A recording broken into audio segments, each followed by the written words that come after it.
Hey everyone, this is Haley from Cartoon Universe, and in this video, I shall be bringing up an interesting inconsistency. The Crystal Gems and the Ruby Squad arrive on the Diamond Base in Back to the Moon, and Eyeball begins some dramatic narration. She says, "Look at this place, frozen in time, an Era 1 base, her Era 1 base. It was a tragedy what happened to her."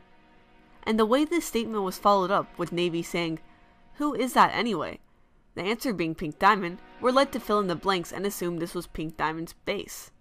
But looking at the base itself, from the outside especially, nothing about its color scheme or even its texturing resembles anything of Pink Diamond's aesthetic.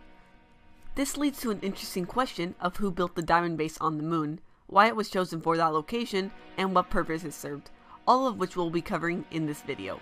So let's begin. When we observe how certain places or objects are associated with characters in Steven Universe, color is a big factor. For instance, we know Rose, Lion, and the Alphen Kindergarten are domains of Pink Diamond because they're dominance of pinks.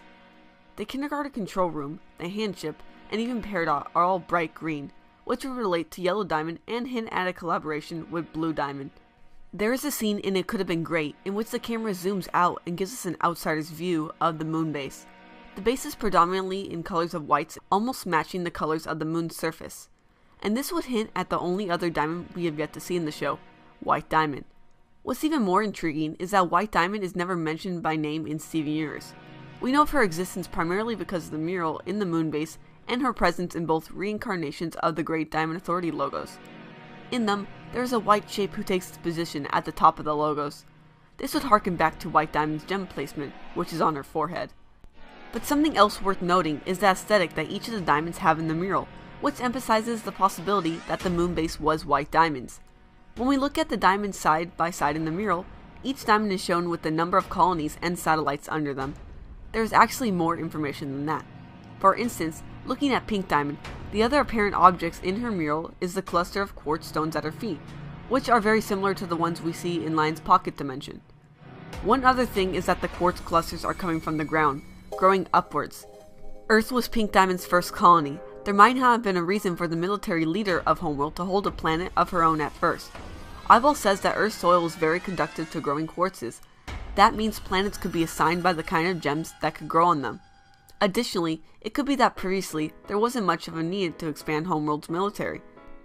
Given the way gems exhaust the resources of a host planet in the growing process, Pink might not have had a very high priority when it came to allotting colonies. That would mean Pink is a little more inexperienced in dealing with colonies.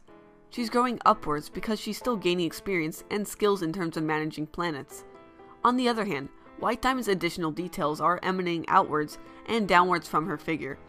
White has the most number of colonies. Also, White Diamonds are the archetypal diamond. That is, the word diamond is also associated with a white diamond by default. That could hint at the dynamic between the diamonds.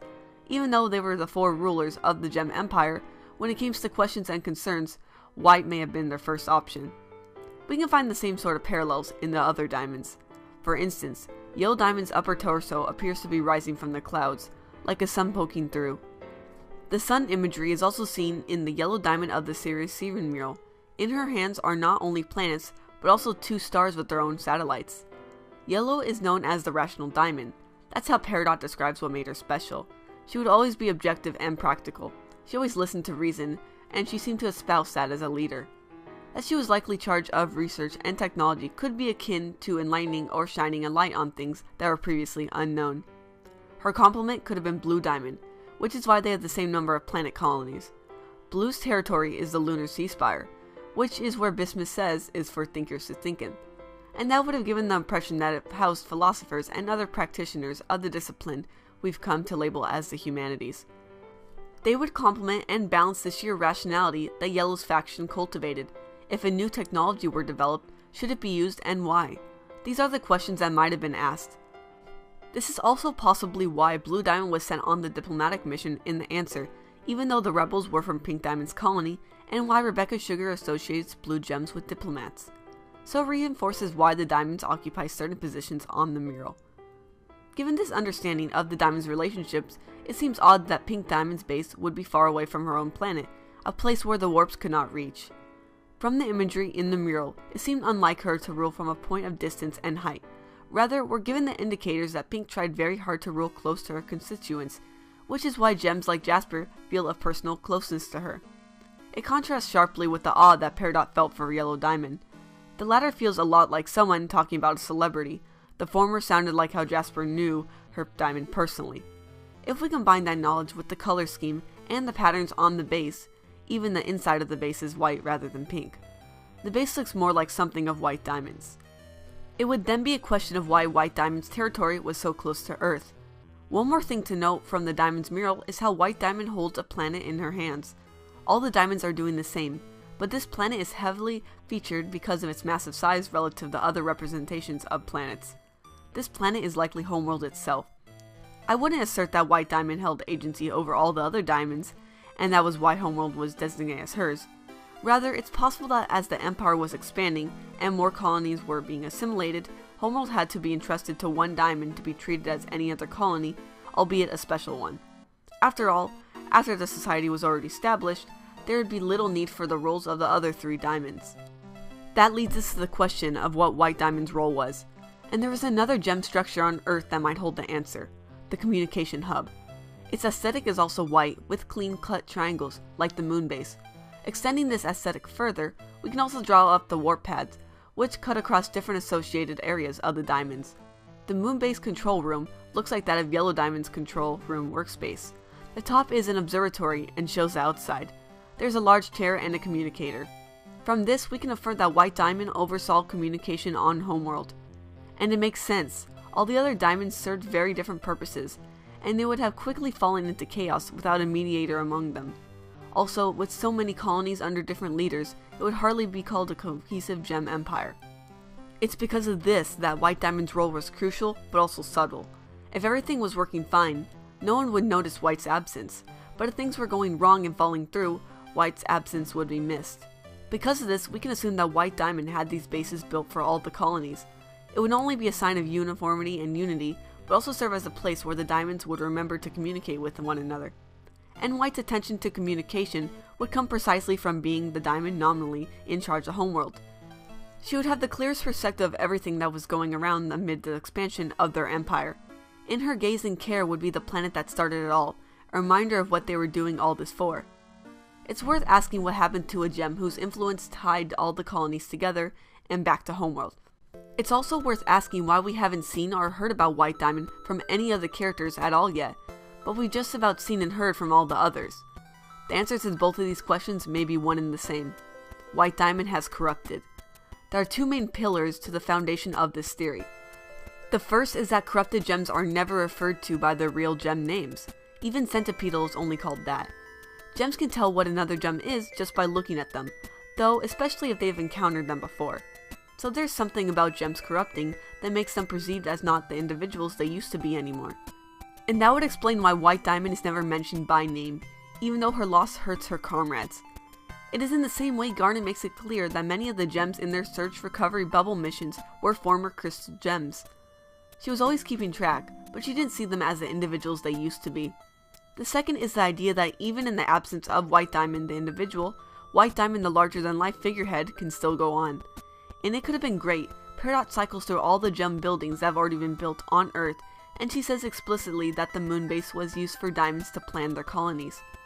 But there's one building that isn't there, the Ziggurat. And it's in the Ziggurat that we see the new Diamond Authority logo, the same logo from the handship that comes from modern Homeworld. All the other structures, like the Cloud Arena, feature the old Diamond Authority logo, with the 4 diamonds. This leads to the idea that the Ziggurat wasn't a planned building, and that it was built after Pink Diamond was shattered. The aesthetic matches as well. Prior to Steven pulling out the gem that powered the pyramid, the dominant color scheme was a dark gray brown color. But after the gem expresses relief, the colors turn much brighter and it's white. The obelisk in which the gemstone is embedded matches White's hand position, and the gem inside also matches the cut of a diamond. That her gem is in the place where Homeworld was indicates how close to her heart her home was. The fact that it was already wartime but Homeworld chose to devote time and resources on building an extravagant and complicated structure indicates the gem entombed inside was no ordinary gem. That the gem was powerful enough to work on the machinations of the entire Ziggurat, even allowing things to levitate, also speaks of its power. Speaking of levitating things, looking again at the obelisk, the floating pyramids surrounded in 2 circles. and this is the imagery of the moon base mural. White Diamond's colonies were arranged as a circle around her, and the gem of this structure was confirmed by the Crooniverse to be corrupted. This opens up the theory of how White Diamond may have been instrumental in the light bomb or diamond bomb.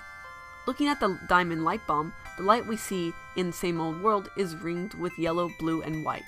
It is possible that it was a weapon similar to the laser light cannon, and like the laser light cannon, the latter was able to project an image of Rose, even though Rose had long passed by then. The light emanated was also in Rose's color, but we know Rose herself didn't fire it, and it was activated by a key phrase too. In that regard, I believe that a diamond weapon could be activated even without all the diamonds present. The only 3 colors are clearly seen only adds to the idea that it was emulating the new logo. What is at the very center of the light bomb is a bright white light, and in another rendition of the light bomb, the one Centipedal draws in Monster Reunion, the image fades to specifically white. White's role can be better identified by returning to the ziggurat. Given the way the ziggurat is presented at first, an upside down pyramid, and then later flipped over, we can identify White's location in the structure. The end of the episode shows that White was underneath everyone's feet, because Garnet breaks the floor so Steven can get to her. That means in its original form, White Diamond was at the top of the pyramid, in a way controlling it. We're talking about a gem whose specialty was communicating over long and impossible distances. The communications hub would disrupt signals of television sets from miles away. Warps can travel insurmountable distances, as in the underwater structure where the hourglass is. If the light bomb did function like a song, the way Steven hypothesized in Monster Reunion, the gem who was best at transmission would have taken up the responsibility. This leads to the second idea, that the loss of White Diamond was treated very differently from the loss of Pink Diamond. Pink is mourned years later because she was taken from what was the equivalent of her Diamond Squad. While the other diamonds are grieving over the loss of White Diamond, there is not only an unspoken rule that the corrupted gems aren't mentioned by name, but also a sense of respect that prevents the other diamonds from being sorry she was gone. White Diamond chose to do what she did to end the war. Pearl talks about the Strawberry Fields being the location of Homeworld's last stand. It's highly likely that this is why there was a location for the light bomb to be deployed, because that's where the most crystal gems would be celebrating or even just regrouping. From everything we've learned about White Diamond's character, she seemed the most opposed to more fighting and more chaos. Like the other diamonds, she saw the losses her people were suffering and wanted to do something about it. And she knew she had the position and capability to do it. There's a chance she didn't tell the others, and there's a chance that she did. But the point is, after her decision was made, an order was released to evacuate all the Homeworld soldiers left on Earth. Then White Diamond deployed herself and used the ziggurat as her base of operations. Her act of heroism is probably what allows her to remain on the logo, even though her name can't be mentioned. For some reason, Pink was taken out of the logo, and most mentions in history, such that Leggy wouldn't know about her, and Doc, the head of the mission, wasn't aware of the moon base.